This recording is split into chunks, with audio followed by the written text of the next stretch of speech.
பராசக்தி படத்தில் ஒரு டைலாக் இருக்கு இல்லையா, இந்த நீதிமன்றம் பல விசித்திரமான வழக்குகளை பார்த்திருக்கிறது. அதுபோல் சென்னை உயர்நீதிமன்றத்தில் அதே வழக்குக்கு வேறொரு நிலைப்பாடு, உச்சநீதிமன்றத்தில் வேறொரு நிலைப்பாடு. சென்னை உயர்நீதிமன்றத்தில் தமிழ்நாடு அரசு ஒரு மனு தாக்கல் பண்ணுறாங்க. என்னன்னா, அமலாக்கத்துறை தேவையில்லாமல் சோதனை பண்ணுது, ஒரு தனிநபர்கள் மேலே வழக்கு பதிவதை விட்டுவிட்டு ஒரு அரசாங்கம் நடத்தக்கூடிய ஒரு சிஸ்டம், ஒரு அமைப்பு மேலே நீங்கள் எப்படி வழக்கு பதிவு பண்ணலாம்.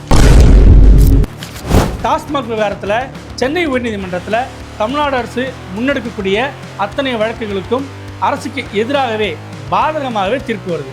அது மேல்முறையீடு உச்சநீதிமன்றத்தில் செல்லும் பொழுது அரசாங்கத்துக்கு சாதகமான, தமிழ்நாடு அரசுக்கு சாதகமான தீர்ப்புகள் கிடைச்சிக்கிட்டு வருது. அமலாக்கத்துறை பதிவு செய்து வெற்றிகரமாக வழக்கை நடத்தி சாட்சிகளை கொண்டு நிரூபித்து தீர்ப்பு வாங்கிட்டு வந்திருக்காங்க. அப்படின்னா எஞ்சிய 191 வழக்குகள் என்ன நிலைமை என்ன? யானை வரும் பின்னே மணி யோசை வரும் முன்னே, அதுபோல் ஈடி வரும் முன்னே பாஜக வரும் பின்னே அப்படின்னு ஒரு புதிய பழமொழியை பாஜக உருவாக்குதோ.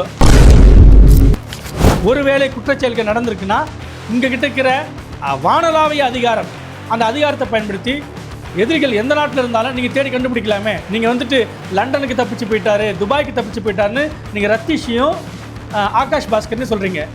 விஜய் மல்லையா எந்த நாட்டில் இருக்காரு, நிரவ் மோடி எங்கே இருக்காரு, லலித் மோடி எங்கே இருக்காரு, அவங்களெல்லாம் கொண்டு வரத்து நீங்கள் எந்த அளவுக்கு ஆர்வம் காட்டினீங்க அப்படின்ற கேள்விகள்லாம் இருக்கு இல்லையா? ஆட்சி அதிகாரத்தை கையில் வைத்துக்கொண்டு சிறிய கட்சிகளை, எதிர்கட்சிகளை மிரட்டுவதும் விலைக்கு வாங்குவதும் அது ஊழல் இல்லையா? டிஎன் டாக்ஸ் நேயர்களுக்கு வணக்கம். நான் உங்கள் அரவிந்த் குமார். உச்சநீதிமன்றம் இன்று மிக முக்கியமான தீர்ப்பு ஒன்றை வழங்கியிருக்கிறது. பராசக்தி படத்தில் ஒரு டைலாக் இருக்கு இல்லையா, இந்த நீதிமன்றம் பல விசித்திரமான வழக்குகளை பார்த்திருக்கிறதுன்ட்டு. அதுபோல் சென்னை உயர்நீதிமன்றத்தில் அதே வழக்குக்கு வேறொரு நிலைப்பாடு, உச்சநீதிமன்றத்தில் வேறொரு நிலைப்பாடு அப்படின்ற மாதிரியான தோற்றங்களும் கூடவே மத்திய அரசின் அமலாக்கத்துறையை நோக்கி கடுமையான விமர்சனங்களையும் உச்சநீதிமன்றம் முன் வச்சிருக்கு. இந்த வழக்குடைய முழுமையான விவரங்கள் என்ன அப்படின்றத இந்த வீடியோவில் நம்ம பார்ப்போம். வாங்க.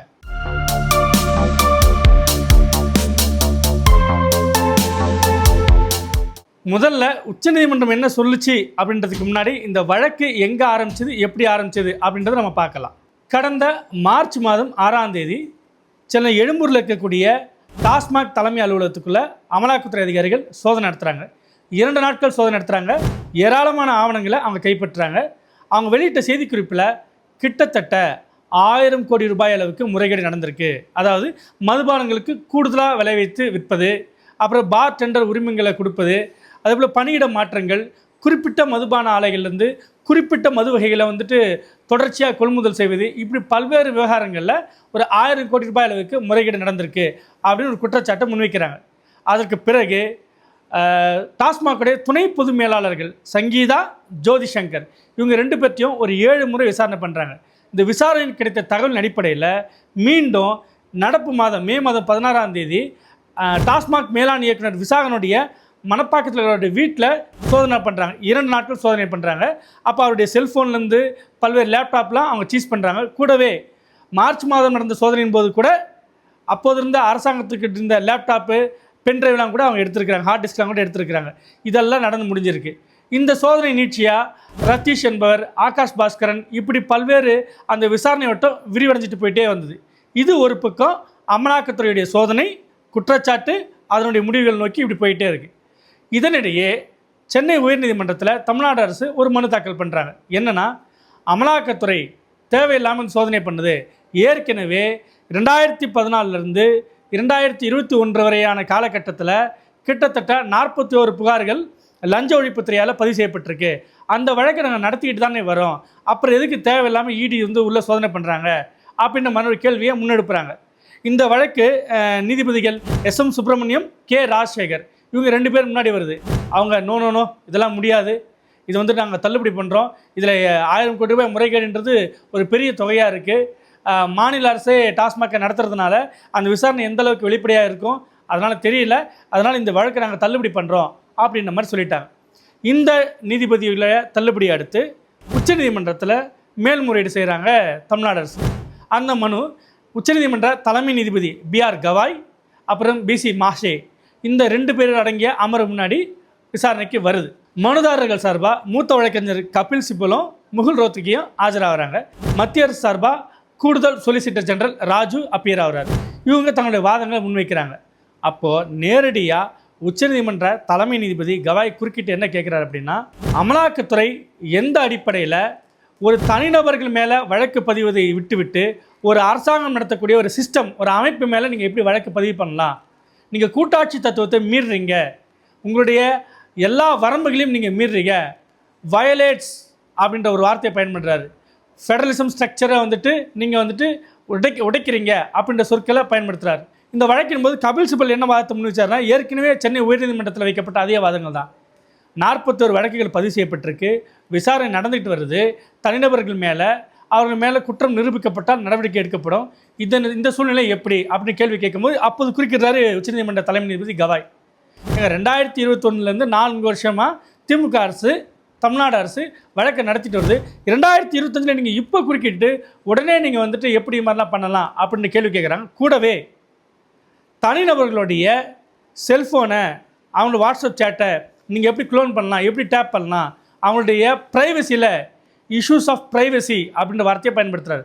அவங்களுடைய தனிப்பட்ட சுதந்திரத்தில், தனிநபர் அந்தரங்க உரிமையில் நீங்கள் எப்படி குறுக்கிடலாம் அப்படின்ற கேள்விகளை உச்சநீதிமன்ற தலைமை நீதிபதியை முன்னெடுக்கிறார். அப்போது கூடுதல் சொலிசிட்டர் ஜெனரல் ராஜு என்ன சொல்கிறாருன்னா, இல்லை இது ஒரு 1000 கோடி ரூபாய் வழக்கு, இதுக்கு பின்னாடி அரசியல் அதிகாரமிக்கவர்கள் இருக்கிறாங்க, கட்சி சார்ந்தவங்க இருக்கிறாங்க, அதனால் தமிழ்நாட்டில் இந்த வழக்கு நீர்த்து போவதற்கான ஒரு வாய்ப்பு இருக்குது, அதனால தான் நாங்கள் இத்தகைய நடவடிக்கை எடுக்க வேண்டியதாக போச்சு. அப்படின்றப்போ நீங்கள் எத்தனை வழக்கில் தண்டனையை பெற்று தந்திருக்கீங்க அப்படின்ற ஒரு கேள்வியை உச்சநீதிமன்ற தலைமை நீதிபதி எழுப்புறாரு. அதற்கு கூடுதல் சொலிசிட்டர் ஜெனரல் தரப்பில் பதில் இல்லை. உடனே இடைக்கால உத்தரவை என்ன பிறப்பிக்கிறாங்கன்னா, அமலாக்கத்துறை டாஸ்மாக் விவகாரத்தில் மேற்கொண்டு எந்த சோதனையும் நடத்தக்கூடாது, நடத்தி வரக்கூடிய சோதனைகளுக்கு தடை விதிக்கிறாங்க. கூடுதலாக ஒரு கண்டனத்தையும் பதிவு பண்ணுறாங்க.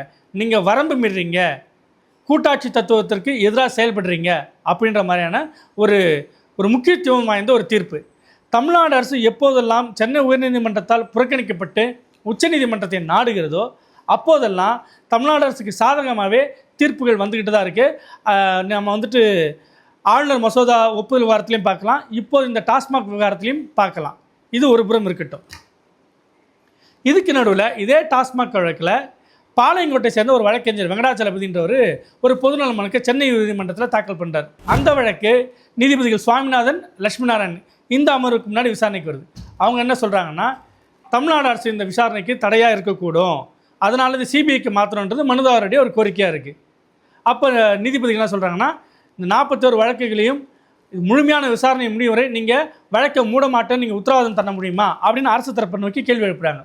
அது கீழமை நீதிமன்றம் தான் முடிவு பண்ணணும், எந்த இடத்துல வழக்கு பதியப்பட்டிருக்கோ அதுதான் முடிவு பண்ண முடியும் அப்படின்ற மாதிரி அரசு தரப்பில் சொல்லப்படவே அதை ஏற்றுக்கொண்டு இந்த வழக்கை ஒத்தி வச்சுருக்காங்க. ஒருபுறம் டாஸ்மாக் விவகாரத்தில் சென்னை உயர்நீதிமன்றத்தில் தமிழ்நாடு அரசு முன்னெடுக்கக்கூடிய அத்தனை வழக்குகளுக்கும் அரசுக்கு எதிராகவே பாதகமாகவே தீர்ப்பு வருது. அது மேல்முறையீடு உச்சநீதிமன்றத்தில் செல்லும் பொழுது அங்கே விரிவான விசாரணைக்கு உட்படுத்தப்பட்டு அரசாங்கத்துக்கு சாதகமான, தமிழ்நாடு அரசுக்கு சாதகமான தீர்ப்புகள் கிடைச்சிக்கிட்டு வருது. இதுதான் இன்றைய தினம் உச்சநீதிமன்றத்தில் நடந்திருக்கிற மிக முக்கியமான ஒரு பார்வை, முக்கியமான ஒரு வழக்கு. இதில் நாம் கவனத்தில் எடுத்துக்கொள்ள வேண்டிய ஒரு விஷயம் என்னென்னா, உச்சநீதிமன்றம் கேள்வி எழுப்பிய கன்விக்ஷன் ரேட், அதாவது அமலாக்கத்துறை எத்தனை வழக்குகள் பதிஞ்சிருக்கு, அதில் எத்தனை பேருக்கு தண்டனை பெற்று தந்திருக்கு அப்படின்றது ஒரு முக்கியமான புள்ளி. இதுக்கு நடந்து முடிந்த நாடாளுமன்ற கூட்டத்தொடரிலேயே உறுப்பினர்கள் கேள்வி எழுப்புகிறாங்க. அதுக்கு நிதித்துறை இணையமைச்சர் பங்கஜ் சௌத்ரி ஒரு அறிக்கையை ராஜ்யசபாவில் மாநிலங்களவையில் தாக்கல் பண்ணுறார். அதில் கடந்த 10 ஆண்டுகளில் மொத்தம் அமலாக்கத்துறை சார்பாக 193 வழக்குகள் பதிவு செய்யப்பட்டிருக்கு அப்படின்னு ஒரு புள்ளி விவரத்தை சொல்கிறார். அதுலேயும் 2022 மார்ச் மாதம் துவங்கி 2023 ஏப்ரல் வரைக்கும் 38 வழக்குகள் பதிவு செய்யப்பட்டிருக்கு அப்படின்ற கூடுதல் புள்ளி விவரங்களை சொல்கிறார். நடப்பாண்டு 2024-25 மொத்தம் 27 வழக்குகள் பதிவு செய்யப்பட்டிருக்கு. இந்த புள்ளி விவரங்களை நீங்கள் நாடாளுமன்றத்தோட அஃபிஷியல் வெப்சைட்லேயே நீங்கள் தாராளமாக பார்த்துக்கலாம். இது பங்கஜ் சௌத்ரி எழுத்துப்பூர்வமாக தாக்கல் செய்த ஒரு புள்ளி விவரம். இப்படி பார்த்தீங்கன்னா அந்த 2 குற்றவாளிகள் யார், அதாவது 193 வழக்குகள் பதிவு பண்ணியிருக்காங்க இல்லையா, அதில் 2 வழக்குகளை தான் தண்டனை பெற்று தந்திருக்காங்க இல்லையா. இந்த 2 வழக்குகள் என்னென்னா, ஜார்க்கண்ட் மாநிலத்தில் முதலமைச்சர் மதுகோடா தலைமையில் அரசில் 2 அமைச்சர்கள் ஹரிநாராயண் ராய் மற்றும் அனுஷ் எக்கா அப்படின்ற 2 பேர் மேலே ஒரு 7 ஆண்டுகள் சிறை தண்டனையும், ஒருத்தருக்கு 5 லட்சம் அபராதம், இன்னொருத்தருக்கு 2 கோடி ரூபாய் அபராதம். இந்த 2 வழக்கில் மட்டும்தான் அமலாக்கத்துறை பதிவு செய்து வெற்றிகரமாக வழக்கை நடத்தி சாட்சிகளை கொண்டு நிரூபித்து தீர்ப்பு வாங்கி தந்திருக்காங்க. அப்படின்னா எஞ்சிய 191 வழக்குகள் என்ன நிலைமை என்ன, அது ட்ரையல் விசாரணையிலே இருக்குது. 10 ஆண்டு காலமாக விசாரணையிலேயே இருக்குது. அப்போ உங்களுடைய கன்விக்ஷன் ரேட், தண்டனை பெற்றுத்தரும் விகிதாச்சாரம் என்னவாக இருக்குன்னா 100க்கு 1%. அப்போ எஞ்சி 99% அரசியல் உள்நோக்கம் கொண்டவையா அப்படின்ற கேள்வி தாராளமாக எழுது. ஏன்னா பாரதிய ஜனதா கட்சி மத்தியில் 2வது முறையாக பொறுப்புக்கு வராங்க இல்லையா, 2019க்கு பிறகு எந்தெந்த மாநிலங்கள்லாம் சட்டமன்ற தேர்தல் வருதோ அங்கெல்லாம் முதல்ல அமலாக்கத்துறை செல்வதும், அங்கே இருக்கிற எதிர்கட்சிகள் பாஜக அல்லாத கட்சிகள் மேலே இல்லை பாஜக ஆளாத மாநிலங்களில் இருக்கக்கூடிய ஆளுங்கட்சி மேலே இடி சோதனை நடத்துவதும், அது ஒரு பெரிய பேசு பொருளாவதும், அதன் மூலியமாக சட்டசபை தேர்தல்களில் ஆதாயம் தேடுவதும் கடந்த 6 ஆண்டுகளாக நம்ம பார்த்துட்டு தான் வரோம். இந்த கிராமப்புறங்களில் ஒரு பழமொழி சொல்லுவாங்களே, யானை வரும் பின்னே மணி யோசை வரும் முன்னே, அதுபோல் ஈடி வரும் முன்னே பாஜக வரும் பின்னே அப்படின்னு ஒரு புதிய பழமொழியை பாஜக உருவாக்குதோ அப்படின்னு சொல்ல தோணுது. ஏன்னா அமலாக்கத்துறை சோதனை நடத்தினா ஒரு உச்சபட்ச அதிகாரம் பெற்ற ஒரு தன்னாட்சி அமைப்பு, அதனுடைய கரங்களுக்கு அதீதமான சக்தி இருக்குது. நீங்கள் தலைமைச் செயலகத்துக்குள்ளே ரைடு வரீங்க, இங்கே தலைமை அலுவலகங்களுக்குள்ளே ரைடு வரீங்க, டாஸ்மாக் தலைமை அலுவலகத்தில் ரைடு வரீங்க, எல்லா பக்கமும் நீங்கள் சோதனை நடத்துகிறீங்க. அப்படி இருக்கும்போது உங்களை யாரும் தடை செய்ய முடியாது. அப்போ நீங்கள் ஆதாரங்கள் இருந்தால் உடனடியாக குற்றப்பத்திரிகை தாக்கல் செய்து உடனடியாக சட்டப்பூர்வமாக நீதிமன்றத்தில் எம்எல்ஏக்களை எம்பிக்களை விசாரிக்கும் சிறப்பு நீதிமன்றத்தில் அவங்கள முன்னிறுத்தி உடனடியாக நீங்கள் தண்டனை பெற்றுத் தருவதற்கான அத்தனை சட்ட வாய்ப்புகளும் அரசியல் வாய்ப்புகளும் உங்களுக்கு இருக்குது. ஆனால் இதுவரை 10 ஆண்டுகளில் 193 வழக்குகளை பதிவு செஞ்சு வெறும் 2 வழக்குகளை மட்டும்தான் உங்களால் தண்டனை பெற்றுத்தர முடிஞ்சிருக்கு. அப்படின்னா எஞ்சிய வழக்குகள் சோதனை யாருக்காக நடத்தப்பட்டது? 10 ஆண்டுக்கு முன்னாடி பரபரப்பாக ஒரு அரசியல் மேலே, ஒரு கட்சி மேலே, ஒரு ஆட்சி மேலே நீங்கள் குற்றம் சாட்டிருக்கீங்க. அதை உண்மையை நம்பி மக்கள் தேர்தலில் மாற்றி வாக்களிச்சிருக்காங்க வச்சிங்களேன். அது இதுகாரும் அது நிரூபிக்கப்படவில்லைன்னா அப்போ மக்களை இன்ஃப்ளூயன்ஸ் பண்ணுறதுக்கு சிபிஐயும் அமலாக்கத்துறையும் மத்திய அரசு தன்னை கைப்பாவையாக பயன்படுத்துது அப்படின்ற எதிர்க்கட்சிகளோட குற்றச்சாட்டு உண்மைதானே? 2G வழக்கில் பார்த்தீங்கன்னா கிட்டத்தட்ட 1,76,000 கோடி ஊழல் நடந்திருக்கின்றது ஒரு ஹேஷியமான கணக்காக சொல்லப்பட்டது. அதாவது இந்த அலைக்கற்றையை இந்த தொகைக்கு ஏலம் விட்டிருந்தால் நமக்கு இவ்வளோ கிடைச்சிருக்கும், நம்ம குறைச்சி ஏலம் விட்டதுனால நமக்கு இத்தனை லட்சம் கோடி இழப்பு அப்படின்றது வினோத் ராயோடைய குற்றச்சாட்டாக இருந்தது, மத்திய தணிக்கை துறையுடைய குற்றச்சாட்டாக இருந்தது. அதன் அடிப்படையில் தான் வழக்கு பதிவு செய்யப்பட்டது. அதன் அடிப்படையில் தான் ஆராசா கனிமொழி என்ற திகாரத்தில் அழைக்கப்பட்டாங்க. கிட்டத்தட்ட 7 ஆண்டு காலம் வழக்கு நடந்தது. கடைசியில் ஓபி சைனி நீதிபதி என்ன சொல்கிறேன்னா, எனக்கு சாட்சிக்காக நான் காத்திருந்த நீதிமன்றத்தின் கதவுகளை திறந்து வைத்து ஒருத்தர் கூட வந்து சாட்சி சொல்லவே இல்லை அப்படின்னு சொல்லிட்டு அந்த 2G வழக்கை முடிச்சு வைக்கிறார். அப்போது அந்த 1,76,000 கோடி அப்படின்றது அந்த தொகை அன்று அவ்வளோ பெருசாக இருந்து ஆட்சி மாற்றத்துக்கே காரணமாக அமைஞ்சது. ஆனால் அந்த வழக்கு முடித்து வைக்கப்பட்டிருக்கு. அப்போ இதே கணக்கு தான் அமலாக்கத்துறையீடு இப்போ இந்த 1000 கோடி ரூபாய் முறைகேடு அப்படின்றது. ஒருவேளை குற்றச்செயல்கள் நடந்திருக்குன்னா உங்ககிட்ட இருக்கிற வானளாவிய அதிகாரம், அந்த அதிகாரத்தை பயன்படுத்தி எதிரிகள் எந்த நாட்டில் இருந்தாலும் நீங்கள் தேடி கண்டுபிடிக்கலாமே. நீங்கள் வந்துட்டு லண்டனுக்கு தப்பிச்சு போயிட்டாரு, துபாய்க்கு தப்பிச்சு போயிட்டாருன்னு நீங்கள் ரத்தீஷையும் ஆகாஷ் பாஸ்கர்னு சொல்கிறீங்க. விஜய் மல்லையா எந்த நாட்டில் இருக்காரு, நிரவ் மோடி எங்கே இருக்காரு, லலித் மோடி எங்கே இருக்காரு, அவங்களெல்லாம் கொண்டு வரத்துக்கு நீங்கள் எந்த அளவுக்கு ஆர்வம் காட்டினீங்க அப்படின்ற கேள்விகள்லாம் இருக்கு இல்லையா? அப்போது நீங்கள் ஒருதலைபட்சமாக செயல்படுறீங்களோ அப்படின்னு மீண்டும் மீண்டும் பொதுமக்களும் எதிர்கட்சிகளும் கேட்பதற்கு வாய்ப்புகளை தான் அமலாக்கத்துறை உருவாக்கி தருது நான் நம்புகிறேன். ஊழல் எந்த இடத்துல எந்த ஆட்சியில் நடந்திருந்தாலும் அது கண்டிப்பாக தண்டனைக்குரிய குற்றம்தான். டாஸ்மாகில் 1000 கோடி ரூபாய் அளவுக்கு முறைகேடு நடந்திருக்குன்னா சம்பந்தப்பட்டவர்கள், தொடர்புடையவர்கள் சட்டத்தில் நிறுத்தப்பட்டு அவங்க தண்டனை பெற்றுத்தரப்பட வேண்டும் தான், மாற்று கருத்தில். ஊழல் வெறும் பணம் வடிவம் மட்டும்தானா அப்படின்னா தனது அதிகாரத்தை துஷ்பிரயோகம் பண்ணுறதும், ஆட்சி அதிகாரத்தை கையில் வைத்துக்கொண்டு சிறிய கட்சிகளை, எதிர்கட்சிகளை மிரட்டுவதும், விலைக்கு வாங்குவதும் அது ஊழல் இல்லையா?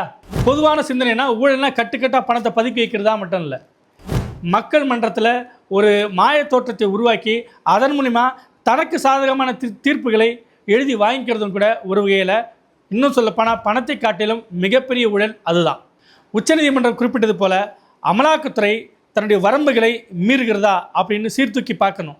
இன்னொன்று அதனுடைய கன்விக்ஷன் ரேட், தண்டனை பெற்றுத்தரும் விகிதாச்சாரத்தை அது அதிகரிக்காமல் அடுத்தடுத்த மாநிலங்களில் அடுத்தடுத்த துறைகளில் விசாரணை நடத்தப்படும் போது நீங்கள் எந்த அடிப்படை முகாந்திரத்தில் வருகின்ற கேள்வியை அந்தந்த மாநில அரசுகள் எழுப்ப வேண்டிய நேரம் இதுன்னு நான் நினைக்கிறேன். இது போன்ற விரிவான அரசியல் பார்வையிடக்கூடிய வீடியோக்களை நமது டிஎன் டாக்ஸ் யூடியூப் சேனலில் தொடர்ந்து பாருங்கள். நன்றி, வணக்கம்.